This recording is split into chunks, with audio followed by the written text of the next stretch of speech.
Are we already recording? Can I let me just finish this electronic device? All right.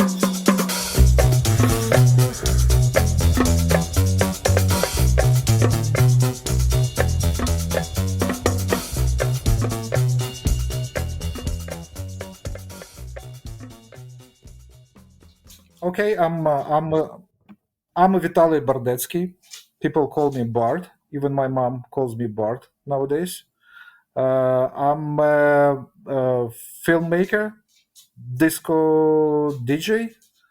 I run an audiophile bar called Half Gram, and I write liner notes once in a while.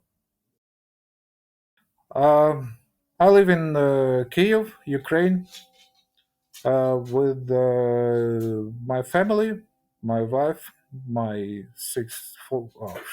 14 years old daughter. Sorry, bad daddy. With our cat Shina, our dog Yenta, and our temporarily adopted another corgi dog Kesha.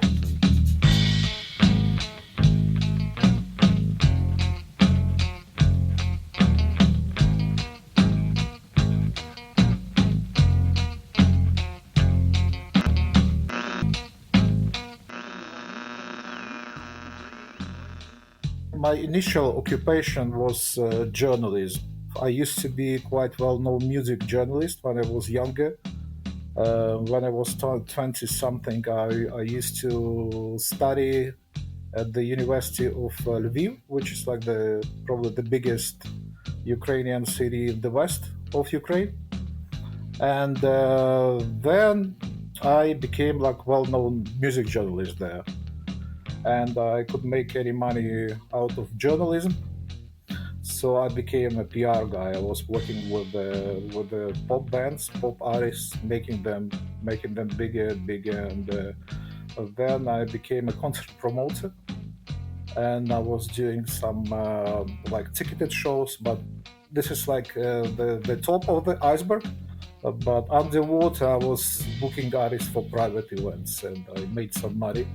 And I built a very underground techno club, like Berlin-style techno club, in the early 2000s. In general, I was doing probably everything in so-called show business, but that was related to music anyways. I was always with music since I remember myself, like being a 5 years old Soviet kid. I was really into music.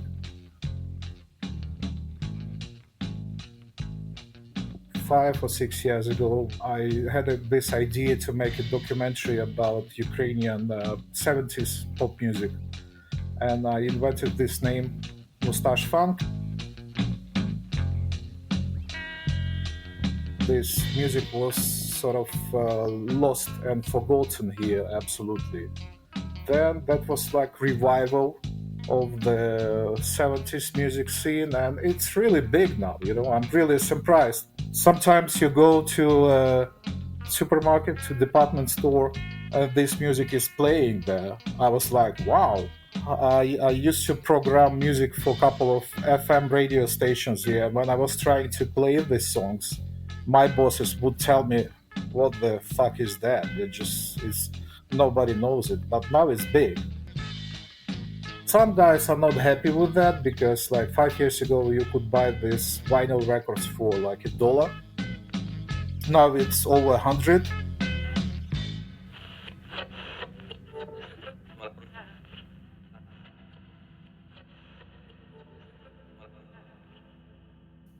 This audio compilation of Ukrainian non-systemic music, carefully selected by Light in the Attic from the US and in collaboration with Shukai, Ukraine, covers nearly 3 decades of music archives from the Soviet and early post-Soviet era.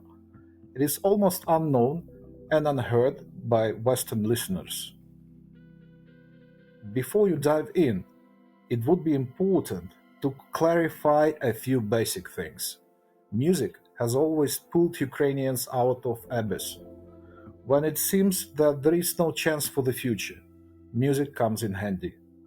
At such moments, the whole nation resonates under the groove. Music breaking through the concrete of various colonial systems, often illegal ways to preserve dignity. Ukrainians sit together at weddings or wakes, sometimes laughing, but mostly crying millions of tears, and start singing traditional songs, experiencing catharsis together, and ultimately realizing this is not over yet. In short, music is really important to us, like daily bread, native language, and grandmother's hands. This is our core value.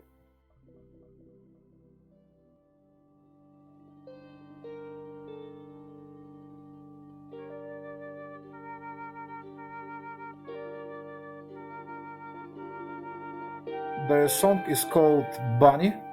It's by Kobza. Kobza was probably one of the first, if not the first, so called vocal instrumental ensembles in Ukraine. And I think that was them who created this idea to adopt traditional music of Ukraine and mix it with modern music.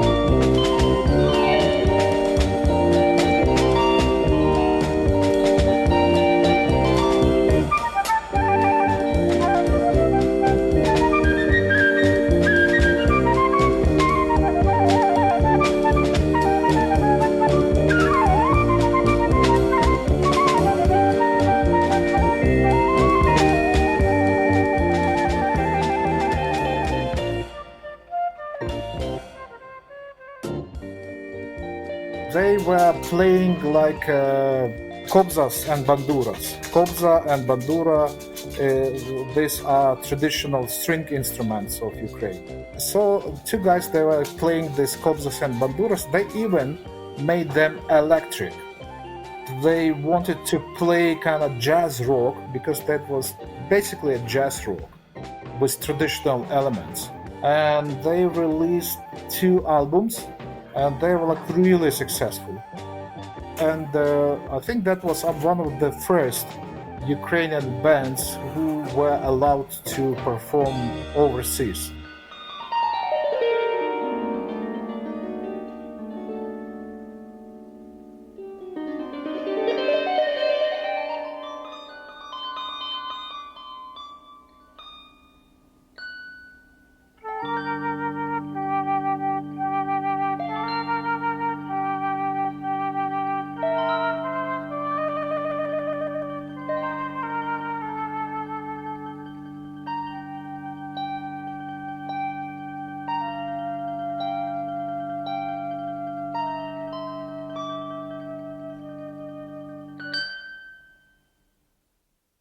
The next one is called Shapoval Sextet. The tune is called Gera Kozak. There will be a march.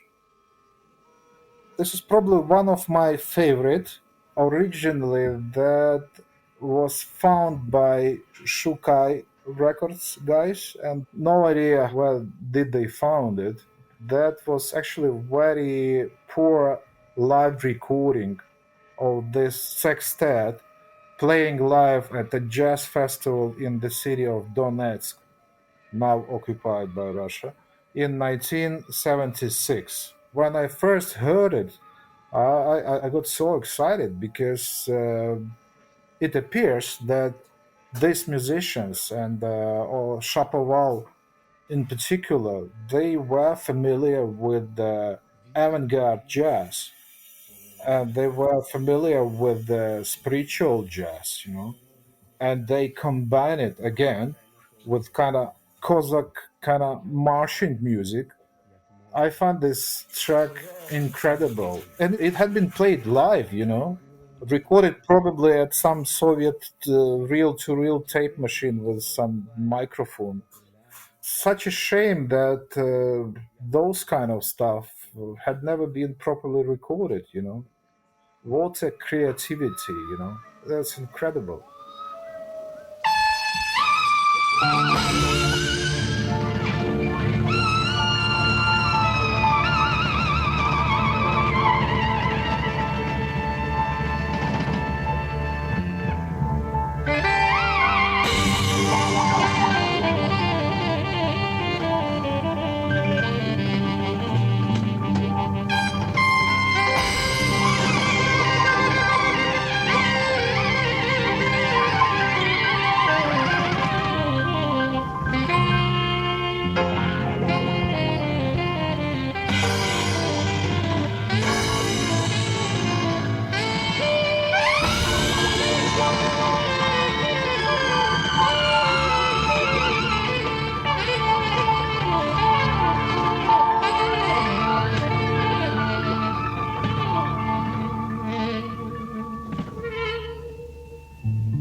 Yeah, the next tune is by Kyrylo Stetsenko, featuring Tetiana Kochergina as a singer.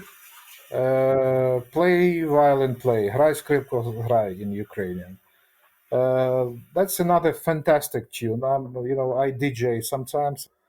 I had been playing this tune for many, many years. It's a great slow disco groover, Kyrylo Stetsenko is a special person in the Ukrainian music scene since mid 60s. He's pretty much active now.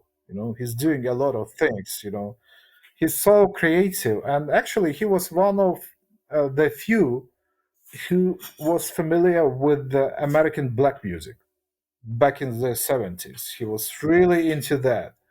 And his idea was conception was to again combine traditional music of Ukraine and American and European disco music, and thus making a modern dance music for Ukrainians. And it worked out. This tune is amazing. Actually, the musicians who are playing on the track are the guys from Kobza. So it's just the circulations, of created forces from one act to another one. And I like when they combine this disco violence, and with this Ukrainian kind of traditional kind of bass, because when you hear some Cossacks traditional songs, they have bass like "mba, mba, mba, mba," and it's very disco-ish. Uh, it amazes me the crossing, the cultures, how the hell it works on the planet, but sometimes the nations distanced like thousands of kilometers, and their ideas are common. The problem with the studio recording in the Soviet times was that they insisted that the vocals should be clear. It means that you could recognize what the hell they are singing about to avoid them to sing some bullshit.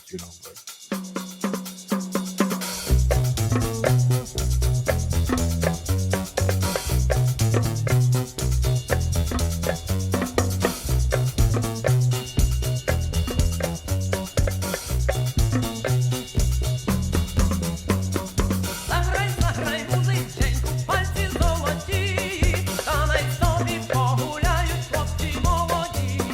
Заграй, заграй, музиченьку, заграй веселеньку.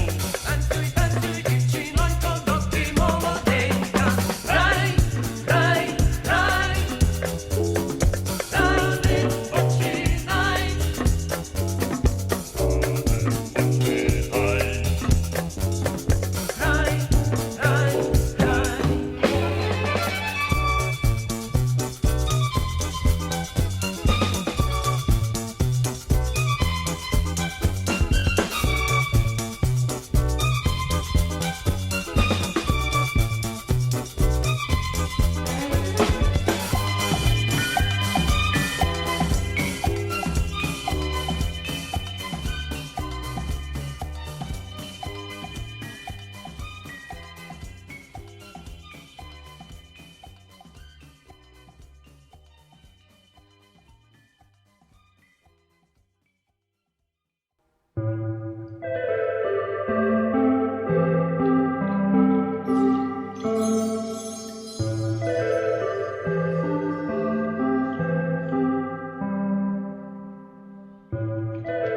Cukor. Cukor. This band is from those late 80s and early 90s new generation of musicians from Kiev. Their approach was a little bit different because they are informationally they were already a lot more advanced than those guys in the 70s. They knew some underground music from labels like 4AD. I believe the 4AD from the UK, they influenced Cukor Bila Smert. Cukor Bila Smert means sugar white death. It's a great name. It's a good example how they were like trying to absorb so many influences, like Baroque music from the 19th century, the music of minimalists from the 60s of 20th century, then some pagan folklore of Ukraine, which you could hear very clearly in their music, because like our culture is a mixture of pagan and Christian, and sometimes it's like mixed. Even some Christian holidays are former pagan holidays. And Kiev in particular, that was the center of all the pagan beliefs. And the Sugar White Death, Cukor Bila Smert, was truly a cult band of Kiev, which means they were not performing too often, just once in a while. They split, and it's getting really popular among youngsters nowadays. Kids loving it.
Yeah, and the last one is the song called "Beatrice" by Ihor Tsymbrovsky.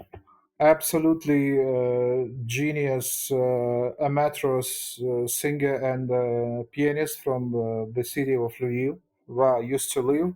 I was the one who actually helped him to record this many years ago. We recorded in one or two takes.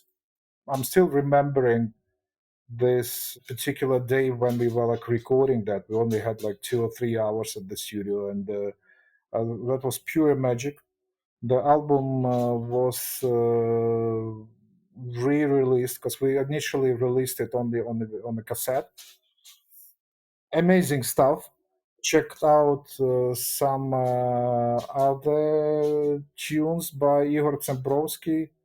This tune "Come Angel" in particular, which was played by some Soviet electronic keyboard. Amazing stuff. And I'm happy that he's back very recently. He's back to writing some music and performing.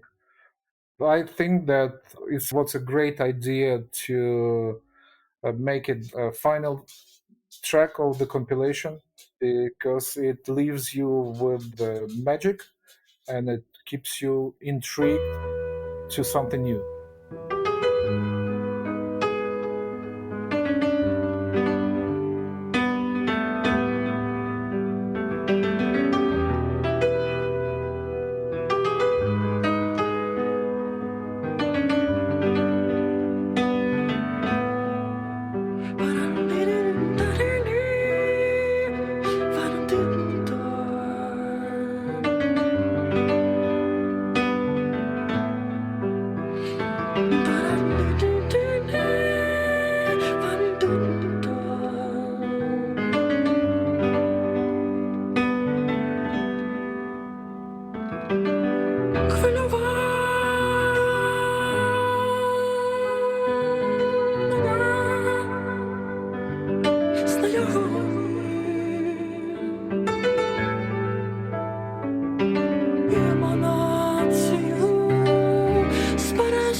This compilation could be the very first fundamental collection chronologically demonstrating the dialectics of the development of the Ukrainian music scene in the last decades prior to and slightly after the regime's collapse in 1991. It should be noted that most of this audio heritage was known only for a limited number of modern Ukrainians until recently. This was sonic terra incognita, save to the few enthusiasts and diggers who tread there. With the beginning of the Russian invasion of Ukraine in 2014, Ukrainians began to look back and sometimes marvel at the depth, creativity, and advancement of musicians of the previous generations. Perhaps this collection is quite eclectic. It is really eclectic, let me tell you. It helps the modern listener see the process of development of the local Ukrainian music scene not as a combination of separate, seemingly unrelated creative flashes, but as a continuous, consequent process. Moreover, what is extremely important for Ukrainians themselves is to consider their music not within the framework of the communist system, but on a global, universal scale. This assemblage of sounds provides a view of Ukrainian music in a specific period of our history, which we are finally, extremely painfully, turning over right now. I am personally happy that our sound archives are becoming part of the world. Hopefully, they will find their rightful place.